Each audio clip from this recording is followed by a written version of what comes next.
Welcome to the All Lights edition of 60th Melbourne International Film Festival, the iconic Melbourne event. MIFF hosts a feast of cinematic delicacies from over 50 countries for 17 days each winter, heavily garnished with a range of parties and special events that cast a celebratory mood over the city. The festival is one of Australia's most significant public events.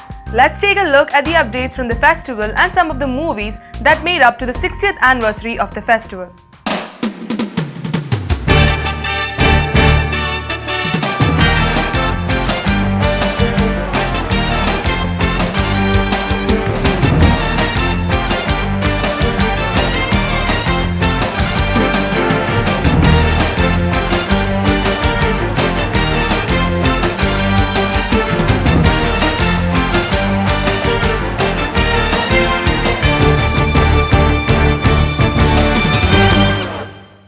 The Australian premiere of the charming modern classic The Fairy opened the 60th anniversary of Melbourne International Film Festival.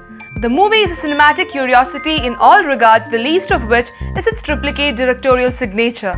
With a long collaboration in theatrical comedy stretching back to their studies in Paris in the early 1980s, Dominic Abel, Fiona Gordon and Bruno Romy team up for their third feature, which after Iceberg and Rumba continues their rejuvenation of the slapstick film at the same time as noting back to pioneers of the genre such as Buster Keaton and Jack Stacey. Well, the movie is worth a watch than an intrigue explanation. Let's have a look at the trailer.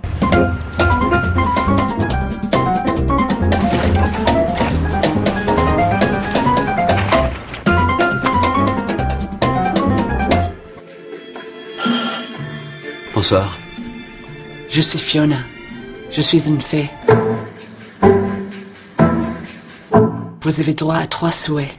What a difference a day made. Une bière. Une bière. 24 little hours. What the sun and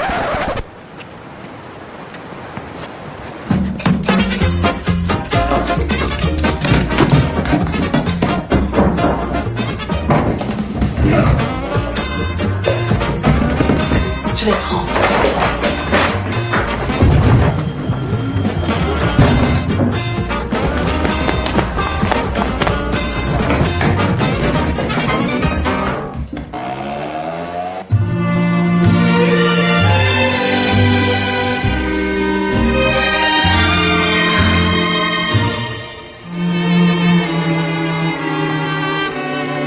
C'est Fiona qui m'envoie. Elle a réussi à exaucer un souhait. on a train, and I thought about you. Yes, I thought about you. Tom.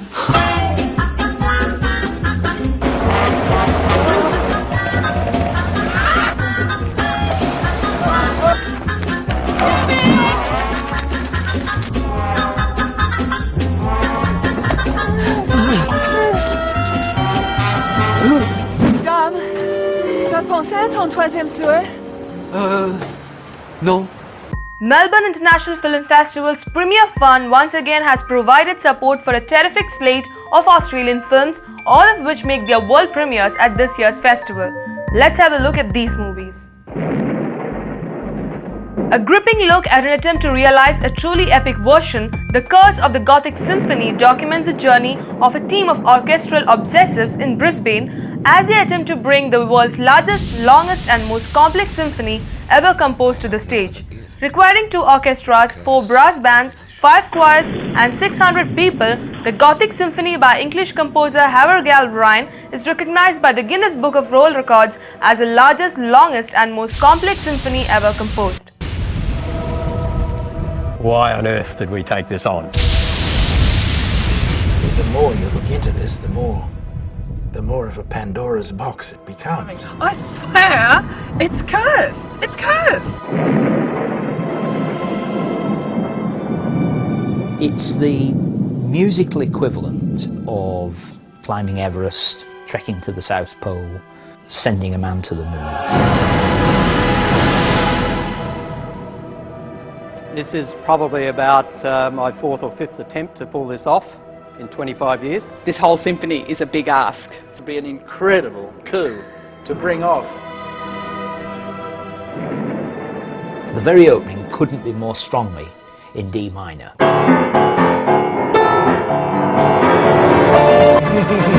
I think it's a ride to the abyss. It's a kind of huge cathedral in sound. 600 people on stage. Well, what stage? What stage can cope with 600 people? It's too big. It's a drama of somebody grappling with almost ungovernable forces.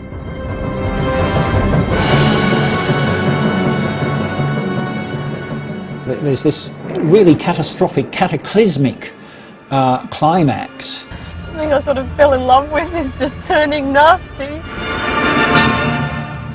And then he cuts it off, just like that. It's so easy to have the ideas, providing somebody else brings it off, and that's the rub, isn't it? The Gothic Symphony is going ahead.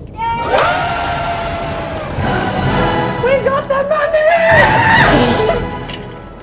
In a state of shock, but also scared. Oh my God! One there and one there. Yeah, it's not so bad. The hard bits are good.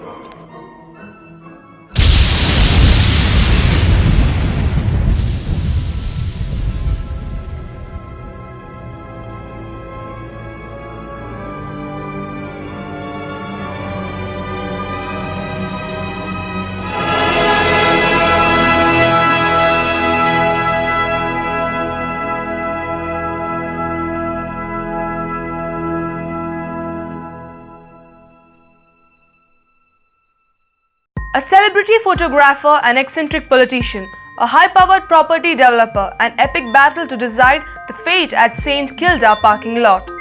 In May 2007, the Port Phillip City Council unveiled plans for a large-scale commercial development on the St Kilda foreshore, a $400 million mega mall that would comprise 180 shops, a hotel, a supermarket, 8 cinemas, a gallery and 5 bars. Local residents were outraged, and with developers preparing to push the project through council, the community galvanized to stop it going ahead. In this compelling story of democracy in action, truth proves stranger than fiction as accusations of betrayal, deceit and corruption abound. Filmed over 3 years, The Triangle Wars captures a fascinating battle between an outraged community, an intractable local government apparatus and a powerful development consortium as heads roll and careers are destroyed. Pulsing with menace, writer-director Craig Lahiv's SWERVE reorients a noir tradition, setting it within the quiet menace of the South Australian outback. Driving cross-country to a job interview, Colin opts for a shortcut and happens across a fatal car accident. One of the drivers is shaken but not hurt, while the other lies dead, leaving a briefcase full of money without an owner.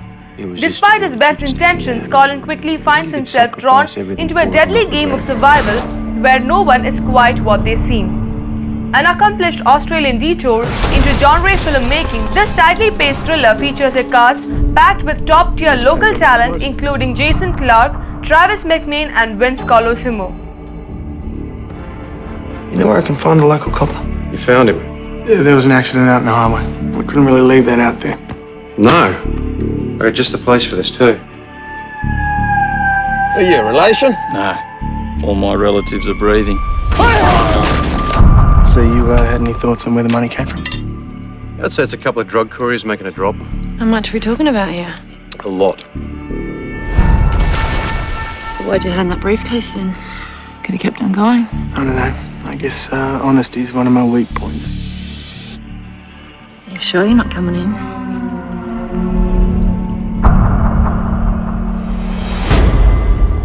You've tried to run away knowing there's nowhere you can hide? Guess I'm about to find out. Just tell me how you do it. Flash a little skin and bang, you're off to the races. You're good.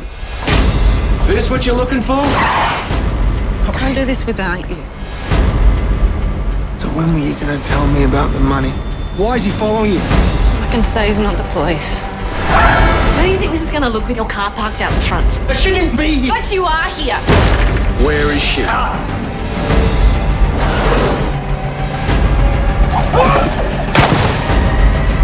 What happened to the rope? You're not going to believe me, whatever I tell you. There is no justice. It's a short trip to the grave that's awful dark and dirty for a very long time. Is there another way out of here?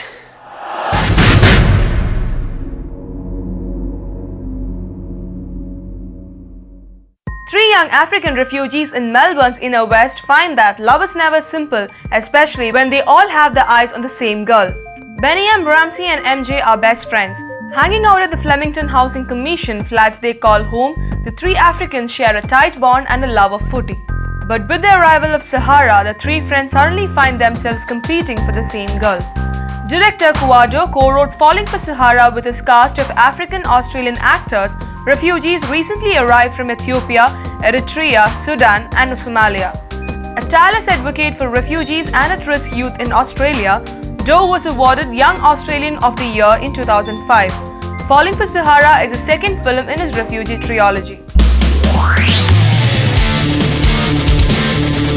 Autoluminescent Rowland S. Howard and Ben Lee Catch My Disease both profile the lives and art of two accomplished Australian musicians.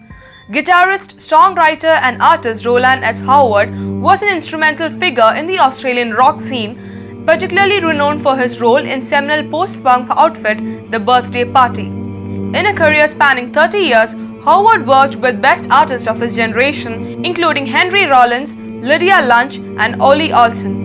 His was a singular talent cut short by an untimely death in 2009. Directed by Richard Lowenstein, it also features interviews with Nick Cave, Henry Rollins, Thurston Moore, Barry Adamson and many more.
Ben Lee Catch My Disease is a playful yet profoundly intimate portrait of singer-songwriter Ben Lee and a fascinating portrayal of a celebrity.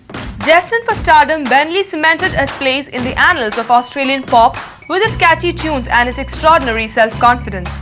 Despite a remarkable musical career that has taken him from the suburbs of Sydney to the boroughs of New York, Lee's private life has largely remained an enigma until now.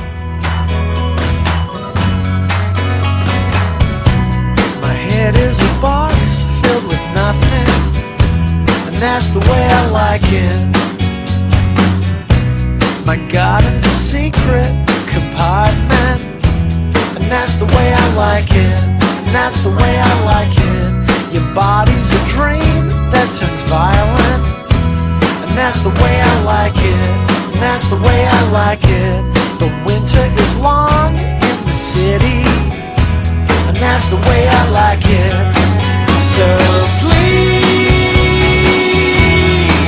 baby, please, open your heart, catch my disease. I was backstage in Pomona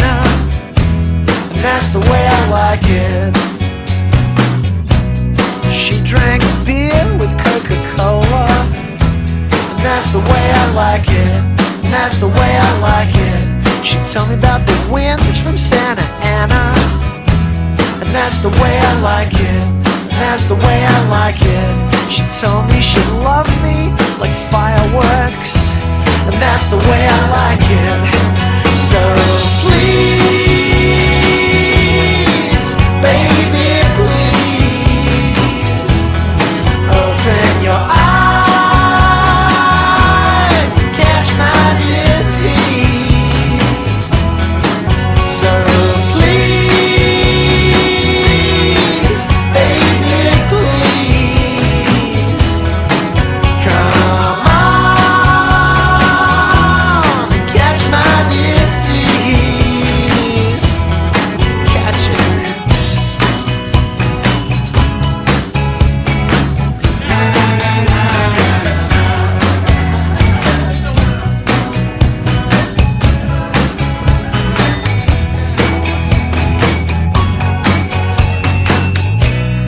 They play Good Charlotte on the radio, and that's the way I like it. They play Sleepy Jackson on the radio, and that's the way I like it. Yeah, that's the way I like it. I hear Beyonce on the radio, and that's the way I like it, 'cause that's the way I like it. They don't play me on the radio, but that's the way I like it. So please, baby, please, open your heart, catch my disease. So please, baby, please, come on and catch my disease. You catch my disease. Catch my disease. Catch my disease. Catch my disease.